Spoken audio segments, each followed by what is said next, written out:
Asinibingelele bazalwane egameni likaJesu. Ake sinibingelele ihlobo zami ezinhle egameni likaJesu.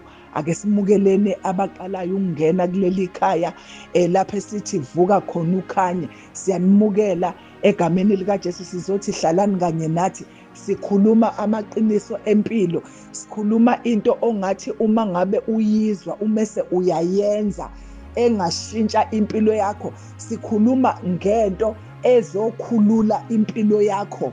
Uma ngabe ukhona ungasindiswanga bakithi, uma ngabe ufuna ukuthi uJesu ayikhulule impilo yakho, ngoba uJesu uwumkhululi ovela ezulwini ozokhulula isimo sempilo yakho. Nawe uhlabelele lo mhlabeleli othi sengihamba ngikhululekile. Uma ngabe ukhona ungazani noJesu, uthi Jesu khulula impilo yami, ubungathi uma ngabe uvuka ngazi ukuthi ungizwa nini, uyabona, kodwa ubungaba okhululekileyo.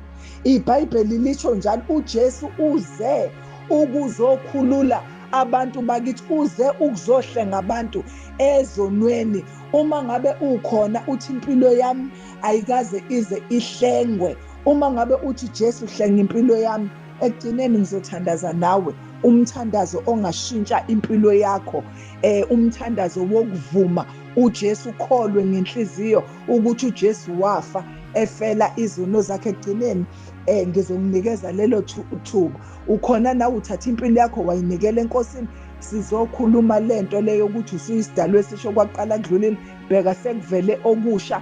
Lahla-ke amanga empilweni yakho, ubambelele eqinisweni. Zihlobo zami eyisebenza nomama uMnguni, sizokhuluma indaba enkulu. Ake sibonge uNkulunkulu ngalaba abangenayo abathi impilo zethu mama uMnguni ziyashintsha, sesilahlile amanga. Sihlobo sami, nawe ongakawalahli, ngizokhuluma lento lapho ngizwa khona, ngizothi lahla amanga. Bazalwane, uyazi ukuthi ukukholwa akuve kusimple, ukukholwa akuve kulula. Uma ngabe kuthiwa khona into elula, khona into emnandi, ukukholwa. Ukuphila emangeni, ungawalahla amanga kuze kube sengathi ukukholwa yinto enzima. Uyazi ukuthi mina ngizothini kuleli khaya? Ngiyazi ukuthi ekhaya lakho kugcwele izinto zamanga. Mama uMnguni, izinto zamanga kanjani ngithandaza? Kuyenzeka sihlobo sami uthandaze kugcwale izinto zamanga. Yes, lento ukuthi uhlushwa zingane, izinto zamanga lezi. Ukuze izingane zakho zingakuhluphi, khuluma iqiniso. Yabona, lento yokuthi ngihlushwa indoda, izinto zamanga lezo. Lento yokuthi ngihlushwa inkosikazi, into yamanga. Ngihlushwa iboss emsebenzini bakithi, kubantu abazovuka beye emsebenzini, ngiyabikelwa amanga lawo. Unikezwe iqiniso. Hawu bazalwane bami, umuntu wayephila kahle, wayephila kamnandi, ephila eqinisweni. Buza ku-Adam no-Eva. Yes, ngesikhathi bebalekela emangeni, ilapha babona khona ukuthi bahambaze abagqokile. Ilapho umuntu owaqala khona waba ne-stress. Ukubambelela eqinisweni kukwenza ukuthi stress singabibikho. Zikhona izinto eyizosiletha, kodwa kutholakala ukuthi awuphili kuso. Yes, uphila eqinisweni, angiphile emangeni. Lento le yokuthi ngithi ngine-stress sengiphatheke kabi, izothini lento? Izongikhombisa ukuthi ukhonza uNkulunkulu kodwa wangawalahla amanga. Awubuke manje amanga ayakubopha, ngoba amanga ayambopha umuntu ethandaza.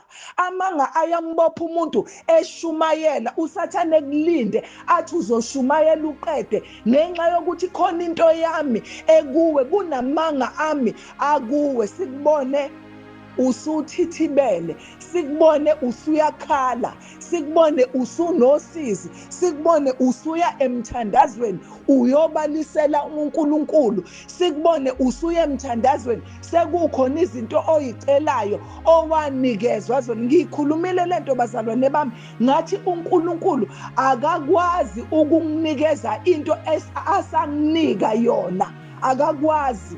akakwazi uNkulunkulu ukwenza into asayenza. Akadlali uma ngabe ethi nginikezile amandla, nganginikeza nanegunya phezu kawo wonke amandla esitha, awusoze wonakaliswa ilutho. Ayikho into ezokonakalisa. Sitshena izifo ukuthi lalela cancer, mina nginikezwe i-authority phezu kwakho, yes, nangaphezu kwalamandla othi unawo. Ayikho into eyongonakalisa.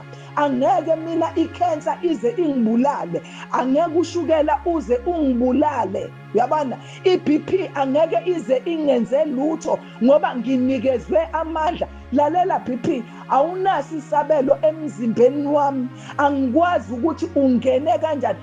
The more wenze njalo ukhuluma iqiniso. Hey, awukuhambe uyokhuluma iqiniso komakhelwane bakho, usazoya emshadweni, lo muntu ozobuhleli naye umakhelwane wakho. Khuluma iqiniso ukuthi wena awuyokweswela igolide nesiliva elikababa wakho. Yes, khuluma noma ngabe kuthiwa khona izinto ezenzeka eSouth Africa, awukhuluma iqiniso. Uyabona, lesi simo esiphambi kwethu bazalwane, ukuze sikwazi ukusurvive, ake sikhulumeni iqiniso. Khona izinto esesithandazele sabona sengathi zistubborn. Mina ngizothi khuluma iqiniso. Lelizwe leli sizolungisa ngeqiniso. Hayi bazalwane, ake sikhulume, asihambi ngokubona. Yes, kodwa sihamba ngokukholwa, sikhuluma iqiniso. Lithini iqiniso? Lithi South Africa izolunga. Uma ngabe kusekhona thina, uma ngabe kusekhona abantu beqiniso, sikhuluma leyo nto. Into esibonayo ngazi ukuthi istubborn, sayikhulumi leyo nto. Yes, silungisa izinto okufanele ukuthi zilunge, sikhuluma iqiniso. Bazalwane, ngizosho njalo nje, esimeni sakho sengathi ungangizwa, ungizwe kaningi, ngizothi lahla amanga. Impilo yakho ibanjwe mama uMnguni. Uyazi ukuthi ngiyazi isihlobo sami esihle, abanye basanda ngena bayaqala ukulalela umama uMnguni, abanye bathunyelele. Mina ngizothini? Lahla amanga empilweni yakho. Lolo nyawo olubona luvuvukele, khuluma nalo, ukhuluma iqiniso. Iqiniso lithini? Nesifo esibhubhisayo emini enkulu angeke size sisondele etendeni lakho. Ngemvimbo uJesu ashawa yona, wena uyaphila. Lalela wenyawo lwami, nginey'ndaba ezimnandi. Awukwazi ukuvuvukala, uyabona, awukwazi ukuvuvukala. Lizokubuza unyawo lithi, wena ngoba unesifo samathambo. Asikwazi isifo samathambo ukuhlala kimina. Mina nginokuphila, nginokuphila okuchichimayo. Mina nginokuphila kwasezulwini. Ngemvimbo uJesu ashawa yona ngaphilisa. Nesifo esibhubhisayo emini enkulu angeke size sisondele kimi. Nginokuphila kaJesu. Khuluma iqiniso esimeni sakho. Uyazi ukuthi awukhuluma iqiniso kungonakele lutho. Awukhuluma iqiniso uvikele umzimba wakho ukuthi asikho isifo esiyongiphatha. Zonke zabalelwa kuJesu. Mhlambe ngikhuluma nawe kade uye kudokotela wayibala zonke, fika uyoyiphikisa ukhuluma iqiniso. Ngizothi lahla amanga, ukhulume iqiniso. Walahla amanga ngoba amanga abambe impilo yakho. Amanga azokuphuca zonke izinto uNkulunkulu ayekubekele zona. Uphila sengathi uyinhlekiso. Uphila khona izinto osuze wayi-accepta ukuthi mina ngiyogcina ngibaphekezela abashadayo ngomgqibelo, kodwa angeke ngize ngishade. Umshado ngiyawuthanda, kodwa ngiyibona ngumuntu wesilisa noma ngiwumuntu wesifazane onebhadi. Khuluma iqiniso ukuthi usuke wakhuluma amanga neqiniso. Bazalwane bami, awahlangani. Ingakho sengathi insindiso yethu ayisikhipheli lutho, ngoba kwesinye isikhathi sibamba amanga saphinde sabamba iqiniso. Bamba into eyodwa, bamba iqiniso ukuze likuthelele iy'thelo. Sengicela ukuthandaza nalona othi impilo yami ngiyinikela kuJesu. Usho emva kwami uthi, Nkosi uJesu, ngiyakholwa ukuthi wafa, ngiyakholwa ukuthi wavuka. Impilo yami namhlanje nginikela kuwe Jesu. Ngiyakuvuma ukuthi ube inkosi nomsindisi empilweni yami. Amen. Sizothi isidalwa esisho kwaqala kudlulile, bheka sekuvele okusho ube nosuku oluhle. uNkulunkulu akubusise. Amen.